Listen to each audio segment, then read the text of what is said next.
ஓம் சைராம், ஜெய் சைராம். என் அன்பின் பிரியமே, உனக்கு பிடித்த ஒரு மலரை தொட்டு இந்த தந்தை சொல்வதை கேட்க வந்திருக்கின்றாய்.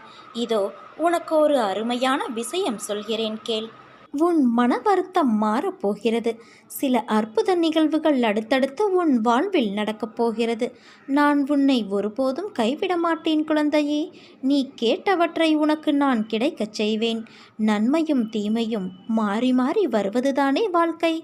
என்னை வணங்கும் உனக்கு தீமையின் தாக்கத்தை குறைத்து நன்மைகள் அதிகம் நடக்கும்படியாக உன் வாழ்வை இப்போது நான் நடத்தி வருகின்றேன்.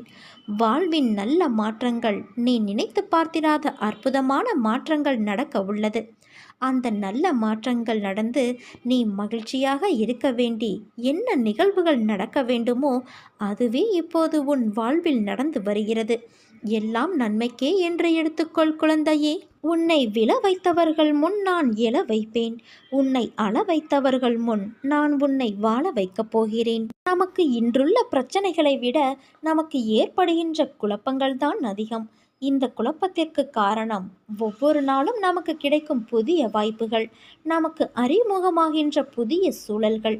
இதனால் இது நல்லதா இது கெட்டதா என யோசித்து குழம்புகிறோமே தவிர சரியான முடிவு எடுக்க முடியாமல் திணறிக் கொண்டு இருக்கிறோம். இந்த நிலையில் இருக்கிற உன்னை சரியான இடத்திற்கு அழைத்துச் செல்வேன். பிறந்த குழந்தை வெளிச்சத்தை பார்க்க கண் கூசுகிறது என்பதற்காக கண்களை மூடிக்கொண்டே இருந்தால் அதனால் கடைசி வரை உலகத்தை பார்க்கவே முடியாமல் போய்விடும். நடக்கும்போது விழுந்து விடுவோம் என பயந்து படுத்தே கிடந்தால் வாழ்க்கையில் அக்குழந்தையால் நடக்க முடியாமலே போய்விடும். குழந்தையாயிருந்த போதே நீ உலகத்தை உற்று பார்த்தாய். அந்த பழக்கத்தால் இப்போது உன்னால் தெளிவாக பார்க்க முடிகிறது. கால்களில் சக்தி இல்லாத போதே நடக்க பழகினாய். அதனால் இப்போது மான் போல துள்ளி குதித்து ஓடுகின்றாய். அறியாத பருவத்தில் உன் சக்திக்கு மீறிய விஷயங்களை தைரியமாக எதிர்கொண்டதைப் போலவே இப்போது எதிர்காலத்தை பற்றி அறியாத நிலையில் உள்ள போதும் தைரியமாக எதிர்கொள்ள வேண்டும். முன்பு இருந்த அதே தைரியத்தை வளர்த்து கொண்டு பிரச்சனையை எதிர்கொள்ள முடியும். தொடர்ந்து முன்னேறு. எங்கு போனாலும் நம்பிக்கையும் திடமான அர்ப்பணிப்பும் இருந்தால்தான் நினைத்ததை சாதிக்க நம்மால் முடியும். உன்னுடனேயே உன் மனதில் நான் இருக்கின்றேன். நீ வாய் திறந்து கேட்காத கோரிக்கைகளையும் உன் மனமறிந்து நான் செய்து தருவேன். நடக்கவே நடக்காது என நீ நினைக்கும் விஷயத்தை நான் முடித்து தருவேன். நம்பிக்கையோடு என் நாம ஜெபம் செய். மனம் தூய்மையானதாக இருந்தால் எதை கண்டும் பயப்பட தேவையிருக்காது. கவலைப்படுவதால் மனதின் ஆற்றலும் உயிரின் சக்தியும் வீணாகின்றது. எதிலும் மலவறிந்து வாழ பழகினால் சிக்கலுக்கு இடம் இருக்காதுதானே. எதுவும் நிலையில்லாத இந்த பிரபஞ்சத்தில் உன் கவலைகளும் கூட நிரந்தரமில்லை.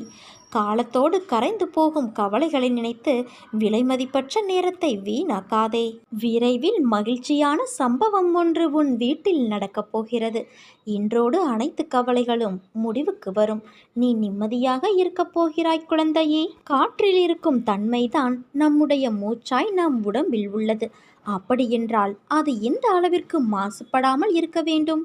அதே போலத்தான் நம் மனமும் எண்ணங்களும் மாசுபடாமல் பார்த்து கொண்டால்தான் சுத்தமான வாழ்க்கையை வாழ முடியும். எதையும் நினைத்து குழம்பாதே. எல்லாம் நல்லதாய் நடக்கும். உன்னை விட்டு நான் விலகுவதும் இல்லை. உன்னை விலகி போகும்படி நான் செய்வதும் இல்லை. உனது துயரங்கள் விரைவில் ஒரு முடிவுக்கு வரப்போகிறது. தேவையில்லாமல் கண்களை கலங்க வைக்காதே. மகிழ்ச்சியாக இரு. நான் இருக்கும்போது எதற்காகவும் கலங்கக்கூடாது. என்னை மீறி எதுவும் நடக்கப் போவதில்லை குழந்தையே. உன்னை நான் தேர்ந்தெடுத்து நான் வசிக்கும் இடத்திற்கு வரவழைத்தேன். எப்படிப்பட்ட சூழ்நிலையிலும் கலங்காதே. என் வாக்கு என்றும் பொய்யாகாது. எந்த சூழ்நிலையிலும் உன்னை நான் கைவிட மாட்டேன். உனக்கு என்ன வேண்டும்? வேண்டியதை என்னிடமிருந்து நீ எடுத்துச் செல். என் கஜானாவின் வாயிற்கதவுகள் உனக்காக எப்போதும் திறந்து இருக்கும். எது உன்னிடத்தில் சேர வேண்டுமோ அது சேர வேண்டிய நேரத்தில் தானாகவே வந்து சேர்ந்துவிடும். அனைவரும் வியக்கும் வண்ணம் நீ உயரக்கூடிய கால நேரம் இது. நிம்மதியாகவும் மகிழ்ச்சியாகவும் இரு. உன் கர்ம பலன்கள் உன்னை விட்டு பொடி பொடியாக போகிறது. வாழ்க்கையில் பெயர் புகழ் பெற்று நீ உயரப் போகிறாய். உன்னை இன்று வழி நடத்தி செல்லும் ஆசான் நான். நித்தியப்படி வழங்க நான் சற்று தயங்கி தயங்கி யோசித்து நின்றால் நீ கொஞ்சம் யோசித்துப்பார் என்ன நடந்திருக்கும் என்று. நீ கேட்டு நான் செய்ய வேண்டிய அவசியமில்லை. எந்த சூழ்நிலையிலும் நீ கடந்து வந்த பாதையை மட்டும் மறக்காதே. நான் இருக்கிறேன். உன் கண்களின் முன்னிலையில் நான் அமர்ந்து கொண்டு இருக்கிறேன். உன்னுடைய செயல்களில் மாற்றத்தைக் கண்டு என்னை முழுமையாக ஏற்றுக்கொண்டு என்னை காண துடிப்பாய். அப்போது நான் உன் கண்முன்னே தோன்றும்போது உன்னால் பேச முடியாமல் கண்களில் ஆனந்த கண்ணீர் வழிய வாயடைத்து போவாய். உனது கிரகத்தில் நான் வாசம் செய்யும்போது நீ எதற்கு கலங்குகிறாய்? உன்னோடு நான் இருக்கிறேன். அனைத்திலும் இருந்து உன்னை நான் விடுவிக்கப் போகிறேன். உன்னை உயர்த்தி பார்க்கப் போகிறேன். உனக்கு வேண்டியதை செய்ய நான் இருக்கும்போது எவரிடத்திலும் போய் நின்று கொண்டு இருக்காதே. உன் தேவையை பூர்த்தி செய்ய யாசகம் பெற்று உனக்கு தருவதற்கு நான் காத்திருக்கின்றேன். உன் வாழ்வில் பக்குவம் என்ற நிலை என்றால் என்ன என்பதை புரிந்துவிட்டாயல்லவா? உலகத்தில் என் சந்தோஷமும் நிம்மதியும் என்னிடம்தான் இருக்கிறது. சூழ்நிலைகளை கையாளும் முறையில்தான் என் நிம்மதி அடங்கியுள்ளது. எதிரே கூர்மையான என்ன ஆயுதங்கள் வந்தாலும் என் நிலை, என் மன அமைதியை நான் பார்த்து கொள்வேன். அவர்களின் எதிர்மறை சொல்லோ செயலோ என்னை எந்த வகையிலும் பாதிக்காது. ஏனென்றால் நான் தீங்கு செய்யவில்லை. அதனால் பயம் எனக்கு வேண்டாம். அதையும் தாண்டி அவர்களால் எனக்கு துன்பம் வருகிறது என்றால் அதை நான் வணங்கும் தெய்வம் பார்த்து கொள்வார் என்று நினைப்பதுதான் பக்குவத்தின் உயர்நிலை. என் தேடல்களுக்கான அனைத்து அர்த்தமும் என்னிடம், என் ஆத்மாவான என் தெய்வத்திடம்தான் இருக்கிறது என்ற உன் நம்பிக்கை, உன் பக்தியின் உயர்நிலையில்தான் உன் அழகு பிறக்கின்றது. உன்னிடம் ஒன்று கூறுகிறேன் கேள். நீ இல்லையேல் நான் இல்லை. உன் அம்மாவாக, அப்பாவாக என் ஆசிர்வாதங்களோடு நான் உன்னை வாழ்த்தப் போகிறேன். உனக்கான வாழ்க்கை உன்னிடம் வந்து சேரப்போகிறது. நீ என்ன செய்தாலும் அது என் நல்லதற்கே என்று நினைக்கும் என் பிள்ளைக்கு எவ்வித கஷ்டங்களையும் நான் நேர விடமாட்டேன் குழந்தையே. எவர் மீதும் நீ கோபம் கொள்ளாதே. எவர் மீதும் தீரா வெறுப்பு கொள்ளாதே.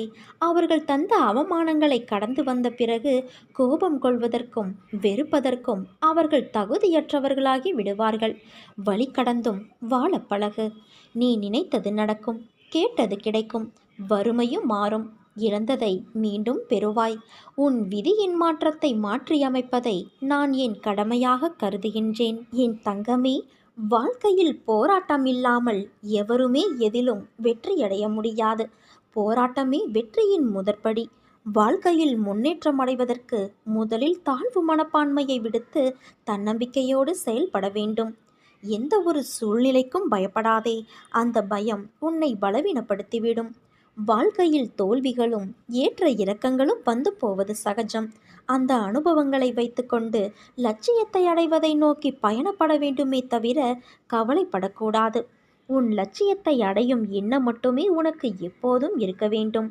தினமும் மலைந்து திரிந்து நீ படும் வேதனை அதிகமானதுதான். கடினமான சூழ்நிலையிலும் உன்னிடம் யாரும் இறக்கப்படவில்லையே, மதிப்பது இல்லையே என்று வருந்தாதே. அடுத்தவர் மனதை காயப்படுத்தியதற்கான வினையை காயப்படுத்தியவர்கள் நிச்சயம் அனுபவிப்பார்கள். தைரியத்தை இழந்து விடாதே.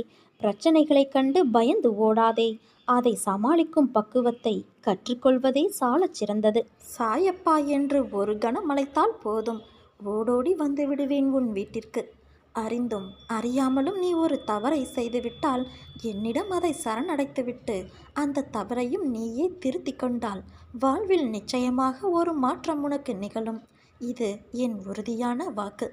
உனக்கென்று வரக்கூடிய பிரச்சனைகளை எல்லாம் நான் நிச்சயமாக பாதுகாப்பது என்னுடைய கடமையாகும். என்னையே நினைத்து நீ இருக்கும்போது எவ்வாறு நான் உன்னை கைவிடுவேன்? நான் உன் துணையாக நிற்பேன். ஏதோ ஒரு ரூபத்தில் நிச்சயம் உனக்கு துணை இருப்பேன்.